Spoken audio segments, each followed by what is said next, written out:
Afonso e João, eu quero que vocês iniciem tratando sobre o Arábia em relação à estrutura que vocês utilizam para essa narrativa, no fato de ter uma alternância ali de protagonistas logo no primeiro ato da história, o fato de tudo ser ensinado a partir de um caderno de anotações, e também de vocês flagrarem esse protagonista quando ele está em um momento após uma reabilitação.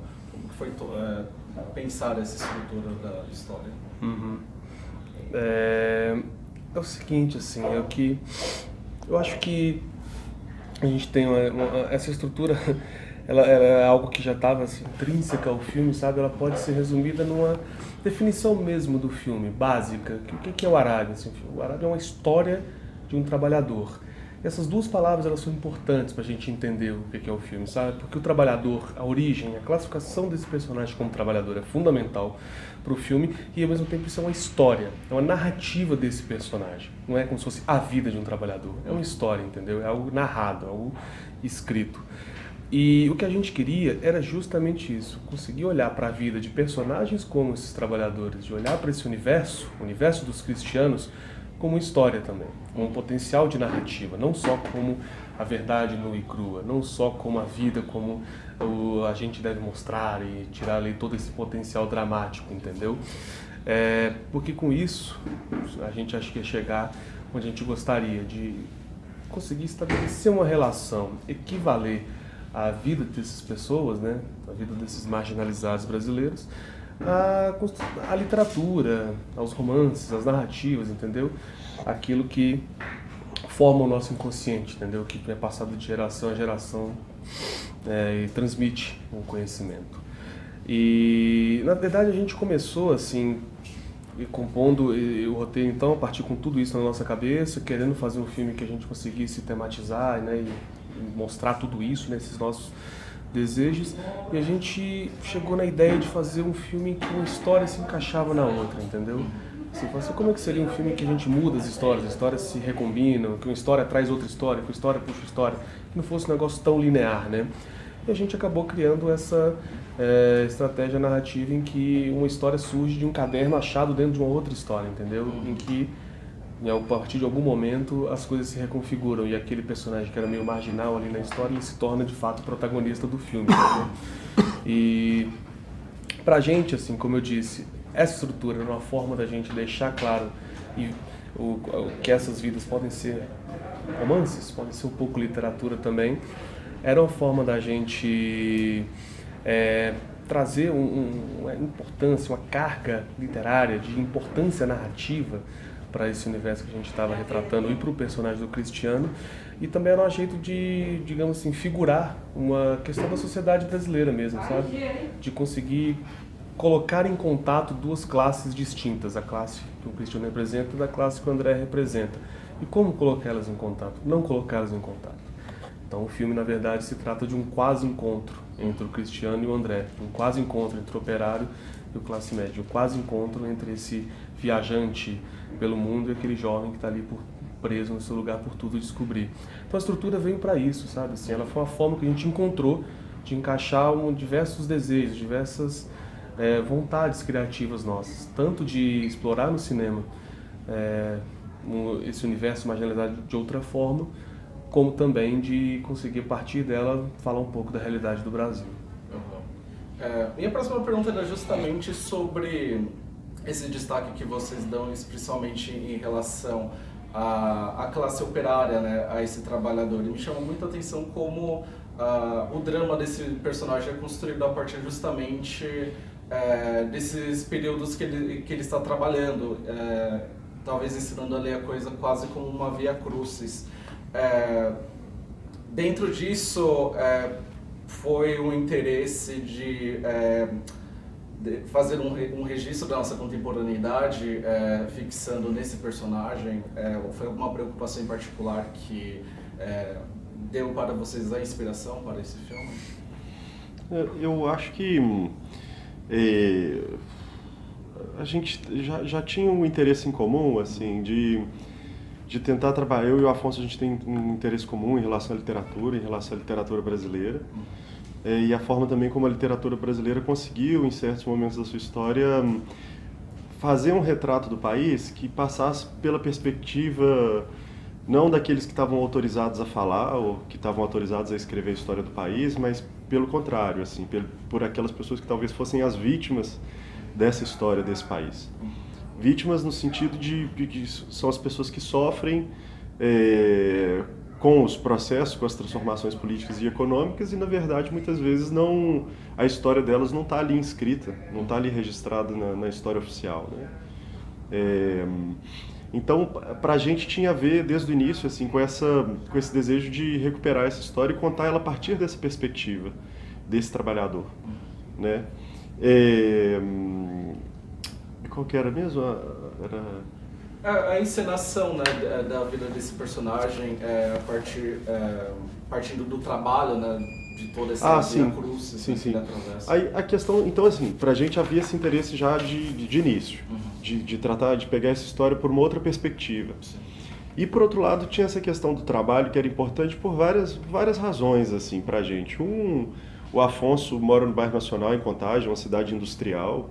É uma cidade em que boa parte, né, das pessoas estão ali envolvidas e a rotina delas é determinada pelo trabalho, o cotidiano, a vida, os desejos são determinados pelo trabalho. Eu venho de uma outra cidade que também está no filme, que é Ouro Preto, que vive isso de maneira diferente, onde essa questão do trabalho não está tão explícita, pelo contrário, ela está oculta, ela está invisibilizada, na verdade, pelo caráter histórico, patrimonial, assim, da cidade, de patrimônio histórico e tal. Como se as contradições do trabalho e as violências envolvidas nesse processo estivessem ali abandonadas ou esquecidas. E, na verdade, é uma cidade, como toda cidade mineira, que sofre diariamente assim, e que vive sob a pressão de empresas gigantescas, mineradoras, grandes conglomerados internacionais, que estão afetando as vidas das pessoas que estão ali cotidianamente, entendeu? Assim, então, não é só, enfim, a questão do trabalho, mas também como que essas fábricas, essas usinas e a pressão que elas exercem modam a sensibilidade, o modo de viver das pessoas que estão ali. E aquela fábrica que a gente filma é a 5 minutos do centro histórico de Ouro Preto. Então, a questão do trabalho já estava aí nessa... E aí também uma preocupação, eu acho, política nossa, assim, daquele momento, uma percepção, uma intuição em relação a algo que não estava sendo tratado sobre o universo do trabalho, assim, sobre como se a questão do trabalho tivesse esgotado ou tivesse um pouco esquecida num certo momento de euforia econômica que o Brasil estava vivendo, em que a gente talvez não estivesse dando a devida atenção também para esse desgaste, vamos dizer assim, das relações de trabalho que já estava em curso ali naquele momento e que depois redundariam nisso tudo que a gente está vendo também, né, em termos de política, de precarização e tal. Mas isso ainda não estava formado ali, mas eram questões que estavam passando por nós naquele momento em que a gente estava vivenciando esses lugares, percebendo o nosso entorno, assim, e percebendo também os rumos políticos do país, assim. Uma coisa que me chamou muita atenção em Arábia, e também pegando nesse aspecto que você menciona sobre a maneira, né, como é registrada essas cidades, essas realidades, me chama muita atenção como vocês utilizam o som ali como uma presença muito forte.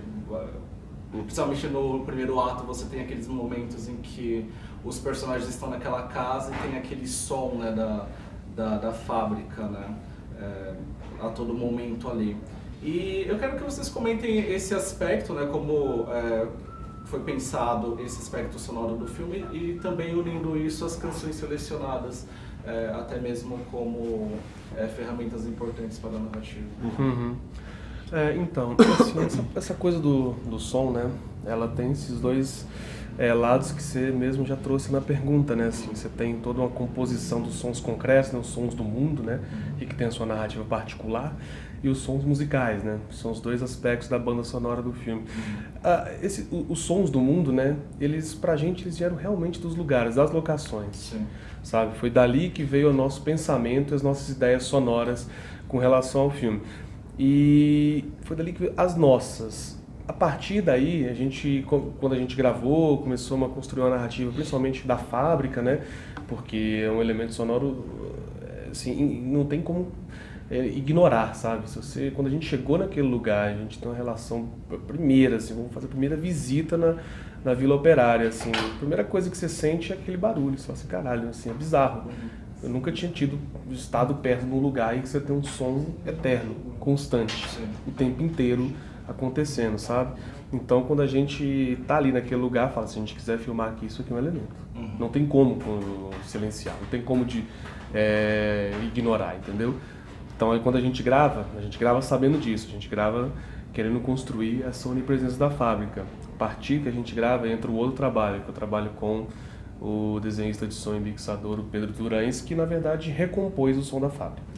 E ele compõe uma narrativa sonora desse som em que a partir que tem a ver com as distâncias, em que a gente ouve essa fábrica mais de longe de um determinado jeito, de repente a gente entra dentro dela, e quando a gente entra a gente saca o poder, a força, a opressão daquele negócio a partir do som. Isso tudo é muito importante porque quando a gente quer silenciar ela, a gente quer também trazer força. E para sacar o silêncio a gente precisa entender o som. Então é isso, assim, esses sons concretos eles vêm das coisas, vêm das locações, e a fábrica é o principal desse trabalho. E as músicas, elas vieram assim, a gente tinha as músicas desde o roteiro, sabe? Mas elas na montagem ganharam outra dimensão. E a gente sacou o quanto que as músicas elas podiam ajudar a gente a contar a nossa história, sabe? Elas podiam ser elementos narrativos, que as letras, a parte literária das canções podia também ser mais um elemento ali de construção da narrativa do filme. Trazer alguns sentidos para o espectador. E também a gente sentiu que é isso, sabe? A música era um pouco também alguns momentos de alívio, assim, de alívio de uma vida muito dura, sabe? Nosso personagem tem uma vida muito seca, assim, a relação que o mundo tem com ele não é uma relação gentil. Só que a música é o canal em que às vezes até os sofridos cantam, entendeu? Assim, às vezes até os mais fudidos conseguem deixar algum recado, algum lamento, sabe? Algum momento de beleza, sabe? Então a gente também sacou que era muito importante trazer as músicas para dentro do filme, porque elas tinham a ver com esse universo, sacou? E foi por isso que a gente construiu o som entre esses dois pilares, assim, vamos dizer. Perfeito, muito obrigado. Obrigado.